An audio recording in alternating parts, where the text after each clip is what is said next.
Hello, good evening to you and welcome to News 360. The bulletin comes to you live from the News Hub here at Desawe, Kanda. I'm Natalie Fort. My name is Alfred Okanse. Coming up tonight. News 360 Headlines is brought to you by Deluxe Paid. Only 34 out of 659 gas retail outlets in the country classified as safe or low risk. Commission probing the Ayawaso West Wuogon by-election violence declines plea to cross-examine witnesses. Also ahead this evening, an Accra High Court empanels jury for trial of 2 accused persons nabbed with 7 grenades at Kwashiman. And on the international front, UK Prime Minister promises MPs a vote on delaying departure from EU or ruling out a no-deal Brexit if they reject a deal next month. Stay with us for the details of these and much more news. You could watch us all across the world on 3news.com and on Facebook it's TV3 Ghana. Let's go on to our first story this evening, and we're getting to the Ayawaso West Wuogon Commission of Inquiry has declined the application of lawyer for Delali Brimpong and Sam George Nate to re-examine previous witnesses who appeared before the commission. Rejecting the application, Chairperson Justice Emil Short said granting it would set a dangerous precedent in the work of the Commission of Inquiry. Dr. Dominic Ayene, lawyer for Delali Brimpong and Sam George Nate, had asked the commission to allow them re-examine testimonies of witnesses that were linked to their clients. He based his request on Section 11(1)(c) and Section 12(2) of the Commission of Inquiry Practice and Procedure Rules 2010. But Chairman of the Commission, Justice Emil Short, while giving his ruling, indicated such a request will disrupt the work of the Commission. In arriving at this conclusion, we are also guided by the dangerous precedent that may be set by according to this request, by which all witnesses may now choose to exercise the option of recalling witnesses with a view to cross-examining them. This will fundamentally disrupt the proceedings of the Commission and undermine the structure and orientation of the proceedings. If granted, judicial equity will demand that similarly situated applicants and applications should also be granted, and that cannot be countenanced for the reasons given above. Justice Short further said the lawyer could submit specific questions or queries or concerns to the Secretariat of the Commission. The Commission has for good reason adopted an inquisitorial approach in its examination of witnesses, and they should take care of the concerns of witnesses like the applicants in this case. On the other hand, if the applicants are so minded, the Commission would advise that they can submit specific questions or queries or concerns and may forward submissions in law or fact to the Secretariat of the Commission. Lawyer Dominic Ayene expressed his gratitude and said his team would carefully examine the ruling of Commission. I'm grateful to the Commission for the ruling. We'll take a look at it and see whether or not there are any further steps that we would be advised to take. The Ghana Police Service has revised its service instructions with the aim at combating corruption among its ranks, fight crime and promote the rule of law. At the launch of the document and a communication strategy in Accra, IGP David Asante Apietu stressed the document will also enhance the image of the police to make it a world-class institution. Here's reports by Godfred Tanam. The Ghana Police Service was called the Gold Coast Constabulary before 1957 and later metamorphosed into the Ghana Police Force after independence. But surprisingly, the same set of instructions that govern the professional conduct of the force remain same till now, even though it has become a service. It is against this background that the police service has reviewed the service instructions to come up with a modern version that will reflect current demands of the police service as it undergoes transformation. Interior Minister Ambrose Derry indicated government will continue to equip and maintain the police service. Government will continue to play its constitutional role of equipping and maintaining the police service so as to enable it perform its legitimate duty of maintaining law and order. The Inspector General of Police, David Asante Apietu, said the launch of the documents is part of the agenda to transform the service. Many have always questioned the basis of some of our actions or inactions, without recourse to the fundamental documents that serve as our anchor. Flowing from the Constitution of the Republic of Ghana through the Police Service Act to the tactical document, the service instructions, the police administration has always done its best to prevent capricious and unprofessional conduct. Ambassador and head of the European Union in Ghana, Diana Consia, says the union will continue to support the police service with capacity building for effective prosecution and improving professional standards. These efforts are geared towards equipping police officers across Ghana with better staff management, ethics and performance at field level to prevent misconduct and corruption. Director of the Public Affairs of the Ghana Police Service, ACP David Eklu, said the communication strategy developed by the service will enhance the relationship between the service and the public. He hinted of a framework for the protection of journalists. The media have been identified as an effective tool in policing. We need to use the media in a way that will enhance public safety. It is also to ensure that these frictions and misunderstandings between the police and the media are reduced. The development of the documents was supported by the Anti-Corruption, Rule of Law and Accountability of the European Union. While some private schools are warning that some 40,000 teachers may lose their jobs, 4 teacher unions is actually asking government to cancel any agreement with the Education Outcomes Commission. According to the Ghana National Association of Teachers, as NAT, National Association of Graduate Teachers, NAGRAT, Coalition of Concerned Teachers, CCT, and Teachers and Educational Workers Union, TEU, implementation of the agreement would cause job losses in the sector. According to the aggrieved teacher unions, the implementation of the policy would also compromise the quality of education. The agreement, which was signed 2 years ago, seeks to introduce the Ghana Partnership Schools in the Management of Education program, under which 100 schools in the Ashanti, Northern, Central and Greater Accra regions have been selected to pilot from September. The selection of the schools for the program is baffling because, you see, if you look at the criteria they've set, they are talking about schools that should not require any renovation, schools that should have a kindergarten through primary to JHS, and schools that should have a population of about 300. Where, my brothers and sisters, are we going to get such schools? In the urban centers. According to the unions, $150 million has been allocated to cover a 3-year period. Those of you who teach in secondary schools, do not think it is far from you. Because there are people who do not believe that the teacher should superintend over administration in schools. And that the people who can administer schools are those who are not teachers. By so doing, people do not even respect the professionalism and the ability of the Ghanaian teacher.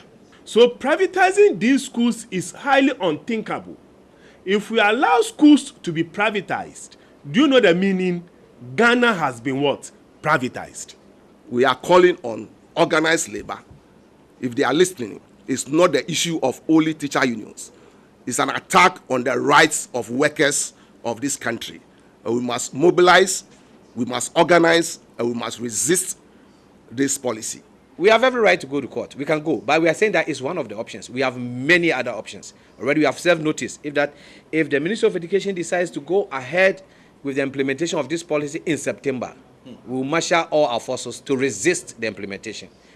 They have also asked government to convene a meeting to resolve the simmering agitations on the teachers' front. Meanwhile, the teacher unions have asked the Director General of the National Development Planning Commission, Professor Stephen Adai, to stop attacking public school teachers. The leadership of the teacher unions expressed concern over what it described as incessant attacks on public school teachers, which sought to blame them for the poor performance of students. Over the past 1 year, he has consistently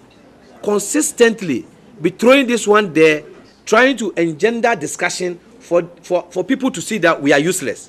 That is why he keeps saying those things. Last year he said it. This year he has said it. I don't know the committee that is made up of these Ghana private schools. I won't be surprised if it's one of them.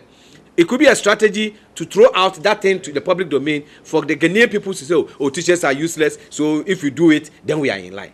But that document is coming from his office, and I don't think that he would not know the content of that document. In another development, the teacher unions have asked the government to immediately release funds to support the work of district directors.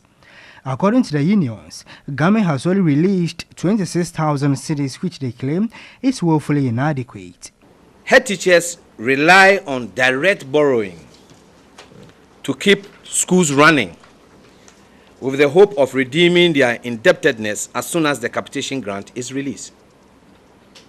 The unions wish to reiterate that government is obliged under the laws of Ghana to provide each school with competent staff, adequate resources, teaching and learning materials, and allied logistics, and put in place a proper and effective system of supervision to ensure the required quality education delivery.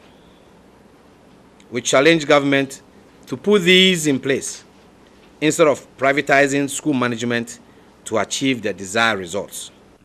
They again entreated the Education Ministry to improve on infrastructure in public schools.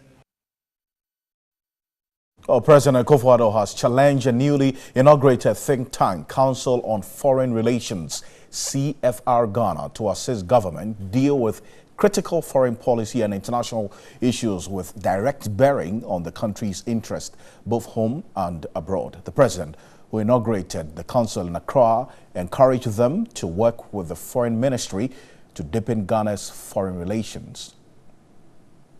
The Foreign Affairs think tank, made up of profound Ghanaian experts in international relations, peace and security issues, is led by astute diplomat and former ambassador D.K. Osei. The council is expected to undertake research in Ghana's foreign policy and international relations, organize conference on international issues, publish memos of retired diplomats and other professionals, among others. CFR Ghana seeks to mobilize the rich and diverse pool of human resources in this country and beyond to improve the understanding of contemporary continental and global issues towards effective policy making and execution.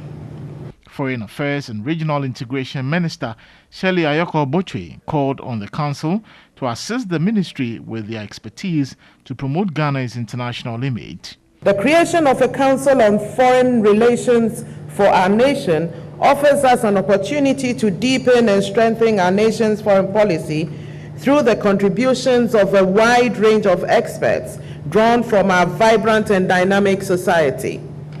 Much of the goodwill Ghana enjoys derives from the admirable role we have consistently played in global affairs. President Akufo-Addo charged the council to work towards ensuring Ghana preserves her hard-won reputation as a beacon of democracy on the African continent. Not only are you expected to be facilitators in improving policy making and execution, but you're also to act as agents of social change, the fifth estate, as some would call it. If effectively positioned and focused, think tanks can strike a formidable partnership with state and non-state actors alike to set and deepen the agenda of public discourse and shape national, regional, continental, and global conversations. We need a strong, reputable policy think tank to ensure that stakeholders are well informed to enable them to contribute meaningfully to the defense and promotion of the national interest. The think tank is again expected to place the experience and knowledge at the disposal of government, international organizations, the public, academia, and all who seek to understand better foreign policy issues.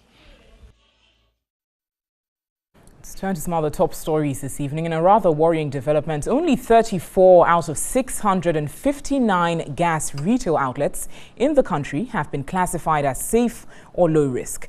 The remaining 527 outlets, according to the National Petroleum Authority, will be converted into cylinder redistribution centers as part of processes leading to the implementation of the cylinder recirculation module. The cylinder recirculation module was introduced in October last year by the National Petroleum Authority (NPA) to, among other things, ensure that LPG retail outlets are not sited at densely populated areas and commercial centers. At its risk assessment, 510 out of 659 cylinder refilling outlets, representing 77%, were declared high risk.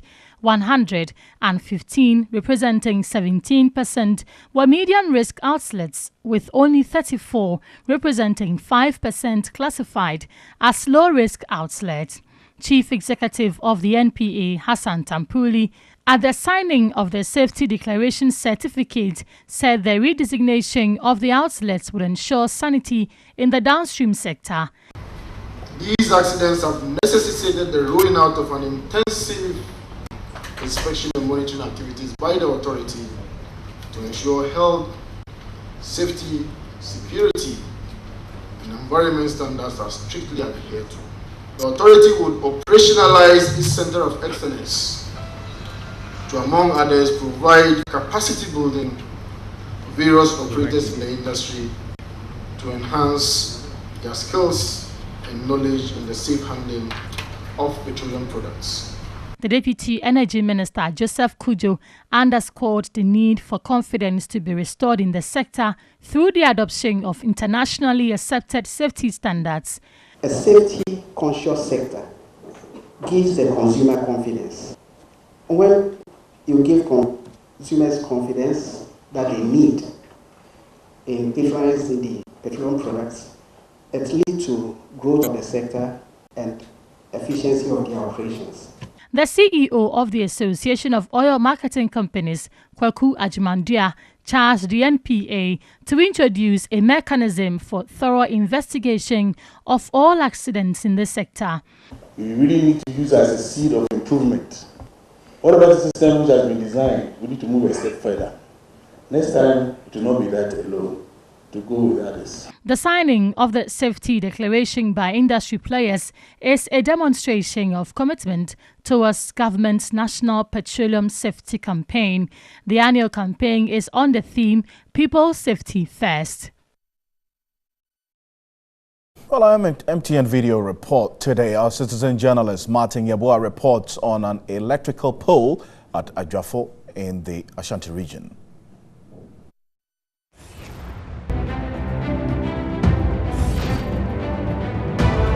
I call this the timed bomb the people of Ajafo are exposed to. One of the poles that support the metal bars and the cables is broken. Now the bars and the cables are in a precarious position. It's been like this for weeks. Attempts to get ECG to come and have the problem fixed has proven futile. Trust me, should this drop on someone right now, you'll see them here in a matter of minutes to have it rectified.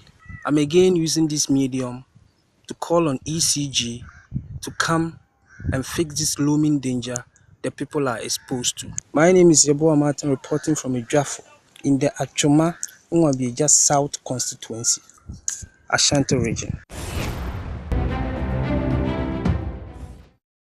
You can also send your video report to 055-1433044. You're so live here on NEWS360. Remember, we're live on DSTV channel 279. We'll be back shortly with business with Pakus Yasari.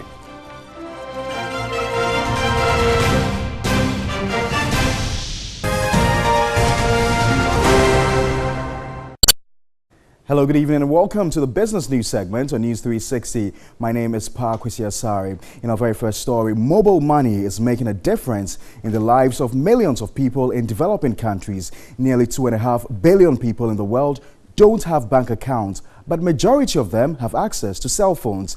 Their worry, however, is the charges on transactions. Cards and mobile payments are gradually pushing the use of cash downwards across the globe, with cash as a share of total payments declining from 92% in 2006 to 84% in 2016. The mobile money wallet is mainly used to transfer value from one person to another person for payments of goods and services such as buying airtime, paying for utility bills, salaries of workers, taxi fares, microcredit, savings and microinsurance. Mobile money volume of transactions registered a growth of 737.4% from 2012 to 2016. The number of mobile money customers as of 2016 was almost double the number of bank customers, according to the Bank of Ghana figures. Meet 28-year-old Emmanuel Agbegbo, a digitist at an embroidery company who now relies on mobile money payments. This is where we receive money. Close to 70% of all our customers pay through mobile money, and then even people who are first timers also come and then they want to transact through mobile money, and it has been very helpful. But not everyone is excited about using mobile for payments. Sandra Oyejiman, who deals in the sale of spare parts, is not at all enthused about the use of mobile for payments. She says the cost of sending or transferring money is unreasonable. The way they deduct, maybe you are sending 1,000 Ghana to someone, they will take 10 cedi. At least they should do it in such a way that our money, they will not take a lot of money from their accounts. Eric Akoto Gashon is a senior product manager at Haptel, a company which provides SMS banking and an online payment processing platform, making it possible to buy and send money from mobile phones. Eric believes the time has come for more people to embrace electronic payments. I believe it has to be a natural thing. People need to appreciate it and then switch to it. We can't coerce everybody by, let's say, taxing. We don't need to sort of put punitive measures in there. But with the right policy, people will opt for it. The general concern amongst most users of mobile money is the charges. For mobile payment services to catch on in Ghana, there is a need for more merchants to come on board to bear most of these charges in order to increase usage. Despite the challenge of high charges on mobile payments transactions, there are also concerns the process involved is complicated and must be made simpler.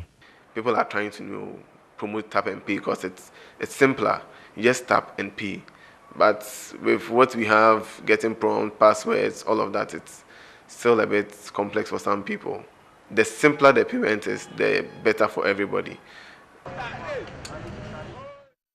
Well, away from that, consumers have been advised not to patronize alcoholic and non-alcoholic beverages without the tax return label, as they are mostly fake. Well, the principal revenue officer of the Ghana Revenue Authority, Lydia Sari Enim, was speaking in Tonyani during a monitoring exercise by the Ghana Revenue Authority Tax Force. The exercise is aimed at ensuring owners of business ventures comply with the tax labeling law, which is designed to mobilize revenue for development and to save consumers from falling prey to substandard goods. Most of the products bore the tax label, while those without it were seized and sent to the GRA office. I'm a citizen here, and this is a national issue for which every distributor or every company, manufacturer or whatever, you have to comply with it, because there's a law. If you don't comply, I think the law will hold you. Principal Revenue Officer Lydia Enim said owners of goods seized have 30 days to pay a penalty fee and reclaim their goods. She urged consumers to avoid buying products without tax labels. We expect consumers to support the government by buying only goods with the stamp products. We're also protecting them because the tax stamp is to prevent the counterfeiting of products. So if you buy a product that doesn't have the stamp, you may be buying a counterfeit and it will not be good for your health. In other news, Stanbic Bank Ghana has announced Vodafone Ghana, Askia and Labadi Beach Hotel as its partners for the 2019 edition of the Stanbic Jazz Festival, slated for February 28 to March 2. The festival is an expression of the bank's commitment in investing across the arts and entertainment industry. This year's theme, Nostalgia, draws on the bank's 20th anniversary celebration. The festival will provide a platform for top-flight global musicians and local icons to keep with the tradition of the Standard Bank Group. At the news conference, the head of marketing at Stanbic Bank, Mauko Afajinu, hinted customers will enjoy a cashless experience at this year's event. On the beach during the festival, you are not going to use cash to pay for anything. So you are either using mobile money, a card, or you buy a coupon, or you go and load cash and then you use it to pay. So there'll be cash loading points, there'll be places where you can buy your coupons, and then you would exchange those coupons or the mobile money you have or your card or your loaded money, you exchange that for every service that you need. The general manager of Labadi Beach Hotel, Rennie Vincent Ernest, is excited to partner Stanbic Bank in offering this unique musical experience. We are extremely proud. We're very happy that it's happening here on our beach. It's very difficult to find a better setting, I feel. So we are assured of a phenomenal atmosphere, fantastic sound, and we have but the very, very best of professionals who's putting everything together. So as far as we're concerned from the hotel side, we wish you a fantastic festival. We know it's going to be amazing because it always is, and we are delighted that it's happening here. Head of Corporate Communications at Vodafone, Ebenezer Mankwa, looks forward to a great event. So we are excited, and we will use Vodafone Cash, as Marco has said earlier, to also at least give customers that desire and joy to come at discounted rates and enjoy the experience that would change their lives, hopefully, for the better. And so we are here for the long haul, and Stanbic would always be an interested partner in our activities as a company going forward. Eric Agidi is the marketing manager of Askai, a partner of the 2019 festival. The Askai is strategically positioned to really connect West Africa and then Central Africa through tourism, trade, and that aspect of entertainment in the tourism. That's why we choose to be part of this program. The Light of Salif Keita is one example of blending West and Central Africa, and we are proud to be part of this program. Meanwhile, preparation for the event is underway at the Labadi Beach Hotel. Well, that's it for all the very latest in business news. For more business news stories, do log on to our website, 3news.com. My name is Parkwisi Asari. Over to you, Alfred. Thank you, Parkwisi. With business, let's get into the courts now. And Accra High Court has completed the selection of a jury to hear the trial involving two accused persons who were nabbed with 7 grenades, you recall, sometime last year at Kwashiman, a suburb here in Accra. This followed the accused person's objection to 6 of the 7-member jury proposed last week. Salomon has the rest of the story.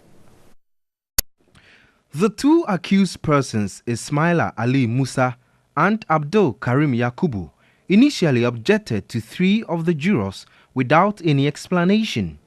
On the 4th and 5th persons, the suspect took turns to inform the High Court, presided over by Justice Charles Ekobaden, their heart did not like the panel members. Out of the 9 people who were empaneled, only 3 were selected. However, on Tuesday, the court, through the registrar, successfully empaneled the 7-member jury.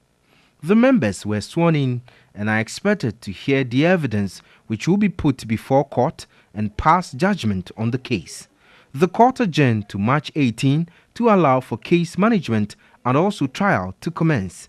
On April 13 last year, a district court presided over by Ebenezer Kwekwansa committed the 2 suspects to stand trial at an Accra High Court.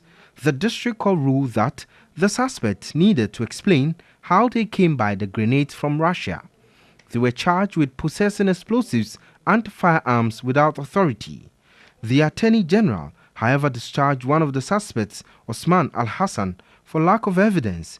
The accused persons were arrested in a house behind the Qatar hostel at Kwashiman following a tip-off.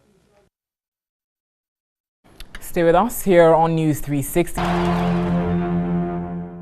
Hello, good evening and welcome to Sports News on News 360. My name is Michael Otieje. We start from home and an issue that seems to have no end in sight. The Ministry of Youth and Sports and the Parliamentary Select Committee on Sports have been making the best efforts to get football played in Ghana again, but it has merely resurrected a debate about whether government should be so heavily invested in what clubs do with themselves or don't. Thierry Nyan has been exploring the murky issues that has dogged the last month of Ghana football as the Normalization Committee attempts to bring football back again. The competition that had never been played in Ghana has become the competition that just won't start. The Ministry of Youth and Sports say they are close to getting active football back again in Ghana after a meeting of clubs and the Normalization Committee. Disagreements between the two has slowed the process, but the ministry is hopeful that a committee headed by Deputy Sports Minister Perry Okujetu will iron that out. The competition has stalled as clubs held out for everything from what they claim to be more transparency to issues over its organization. Aduana Stars Chief Executive Albert Kome says he is relieved the issues are coming to an end.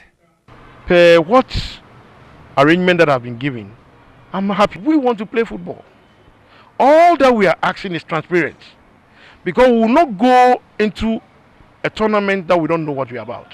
We want to make sure that at least we know the amount that we are going to play with. We owe it to the public that we will sell the product to them, and we cannot continue to say that we will not play. The decision of the Sports Ministry and the Parliamentary Select Committee on Sports has, however, led to questions. Are they running football now? And why won't they, for instance, simply go with the Normalization Committee's position that they are no longer interested in the special competition? Sports journalist Sadiq Adams is in no doubt the clubs have not handled this well. I think it's not helping anyone, especially for the clubs. We are supposed to normalize football, and the reformation process has not been smooth. We all envisage this, but not to the extent that the clubs will want to boycott a competition that is meant for their welfare. To the extent that clubs would want to square off with the Normalization Committee and call names, to the extent that they will reject funds that have been provided by government. The clubs could be back again playing soon, but it is clear from the last few months that the path to normalcy in Ghana football will be a rocky one. Thierry Nyan with that report, and he will explore that subject a bit further later tonight at 9:30 p.m. on Sports Unlimited. Elsewhere, every school has a unique trait, a characteristic that sets it apart from others. For many schools, it is with the academics. For some, there's a lot of sports, and St. Augustine's College in Cape Coast is one of them. For all its academic exploits, it is one of Ghana's biggest schools in terms of sports, with a major focus on football. Here's an old boy, Alfo Sulabi, reporting on his old school. A breeding ground for footballers in the country. In 2006, when the Black Stars set off to Germany for a first ever World Cup, two of the school's products were on the plane. Striker Matthew Amwa and one of the best players the country has ever produced, Michael Essien. Essien left the St. Augustine's College in 1998 and has since become a world star, playing for Lyon, Chelsea in England, Real Madrid and AC Milan in the process. 6 years before this incredible feat was chalked by the Black Stars, Accra Hearts of Oak had marched on to win the CAF Champions League in grand style, and Bernard Dombote, another product of the school, had been on that march to glory. Junior Agogo, who became a fan favourite at the Cup of Nations in 2008, was also an old boy of the school. But what has been the major attributes of the school that has helped produce so many big names? Mr. Kojo Usu, the school's physical education instructor, explains why St. Augustine's College has become a major ground for footballers. Number one, the watchword is discipline. And the grace of Almighty God has always been with us. And then another major thing is our history. Over the past, we have been excelling, and the urge to continue excelling is another watch over it for us. The big names that have passed through the school have been a massive inspiration to the young ones who represent it these days, and they are doing a lot to maintain the image of the school. St. Augustine's College was recently crowned football champions of the Central Region, winning it for the 5th time running. One of the boys who played in all the title-winning sides for the school is Bright Nutonuchi, and like Essien, he wants to get to the very top of football. By the time I finish school, not less than 2 years, and I'm very sure that I'll make it in football. How far do you want to take the football? I would say I want to take it to the highest level. Yeah. Where the highest level is? My plan for football now is to get to that level of, let's say, BBC Player of the Year, let's say African Footballer of the Year, and those are the things that I want to achieve as a footballer. The goal for many of these boys is to reach the heights their predecessors did, but it will take hard work, a strong willpower, and maybe the luck of attending St. Augustine's College. From Cape Coast, for TV3 News, Yao Ofosulabi.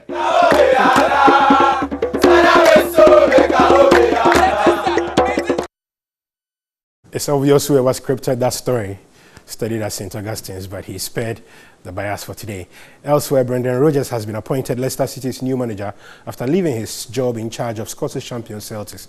The Northern Irishman has signed a contract that will keep him at the club until 2022. He succeeds Claude Puel, the Frenchman who was sacked on Sunday after 16 months in charge. It means a return to the Premier League for Rodgers, who previously managed Liverpool and Swansea City.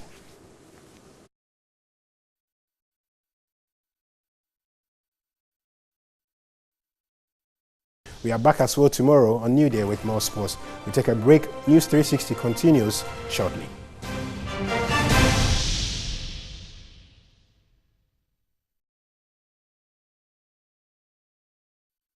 All right, so it's now time for some entertainment and lifestyle news with me, Nana Quadrado. Starting off, ace comedian Kweku Sintimisa, aka KSM, wants the president to be decisive and deal with the vigilantism menace head-on. KSM thinks there is the urgent need for President Akufo-Addo to be firm and stamp his authority if the fight against vigilantism is to be won. The baptism of the Ghana spirit. The acclaimed comedian regrets the politicizing of every issue, noting it constitutes a major setback to the country's forward march. Because Ghanaians always put a partisan interpretation on anything. But all it takes is for the president to be very strong, you know, and whether the people are coming from his party or the other party, take the decisions that are needed to take, you know, very, very forcefully. KSM recognizes that setting up a commission to find a solution to the menace is the way to go. He underscored the need to be firm in dealing with such issues. We are now in a democratic era, so everything has to go through the constitution, you know. So if I slap you right now, you can't do anything. You have to establish a commission of inquiry to find out whether I really slapped you. So that is a problem, you know. It's part of the democratic thing. Everything has to go through processes. But I think as Africans, we need a little bit of strictness. While delivering his State of the Nation address, the president called for a concerted dialogue to nip the menace in a bud. MPP and NDC to come together to agree on appropriate measures to bring an end to this worrying and unacceptable phenomenon of vigilantism. That notwithstanding, the celebrated satirist is of the view that the president has to stamp his feet and deal with the menace decisively. I think that we haven't felt his foot, his stamp of authority. We haven't felt it, you know. We haven't felt his stamp of authority. But I know he has it. And maybe one day we'll push him for him to do it. All right, so the second edition of the Back to Africa Festival has been launched in Accra. The Akwaba Village Experience forms part of activities lined up by the Tourism Authority to encourage African Americans to come back home and celebrate their roots.